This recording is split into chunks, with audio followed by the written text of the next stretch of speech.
జగన్ ఆ మధ్యన ఈ సోషల్ మీడియా యాక్టివిస్టుల మీద కేసులు అరెస్టుల టైంలో చెప్పుకొచ్చారు. ఇక పైన మనమే పార్టీ తరపునే పోస్ట్ చేయండి అన్నటువంటిది. కానీ ఆ ధైర్యం ఇంకా కార్యకర్తలకు కలగల. ఇది తొలినాళ్ళు కావడమా, లేకపోతే మీ దోవన మీరు చెప్తారు మాకు కాపాడేది ఎవరు, ఇప్పటికీ మా వాళ్ళు చాలామంది అరెస్ట్ అయ్యారు అని ఫీల్ అవుతున్నారా తెలియదు. నెంబర్ 2 వచ్చేటప్పటికి పోనీ తను ట్వీట్ చేస్తే దాన్ని రీట్వీట్ చేయాలి అని కూడా పిలుపునిచ్చారు. ఎవరు రీట్వీట్ చేస్తున్నారు ఎంతమంది అంటే లెక్క పెట్టుకోవాల్సినటువంటి పరిస్థితిలో ఉంది. అంటే స్పందన ఆశించిన స్థాయిలో లేదు. ఇదివరకు అయితే లక్షల మంది రీట్వీట్ చేసేవాళ్ళు, అవసరమైతే వాళ్ళ దాని మీదన పోస్ట్ చేసేవాళ్ళు.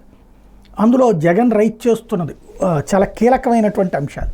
అలాంటి సందర్భంలో కూడా ఈ పరిస్థితి తలెత్తుంది. అంటే సంథింగ్ ఇంకా జగన్ క్యాడర్లో నమ్మకం పెంచుకోవడం అన్నటువంటి దాని మీద సీరియస్గా దృష్టి సారించాల్సి ఉంది. విషయం అయితే గ్రహించాడు, అందుకని జనవరి నుంచి కార్యకర్తలతో కలిసే ప్రయత్నం చేస్తున్నాడు.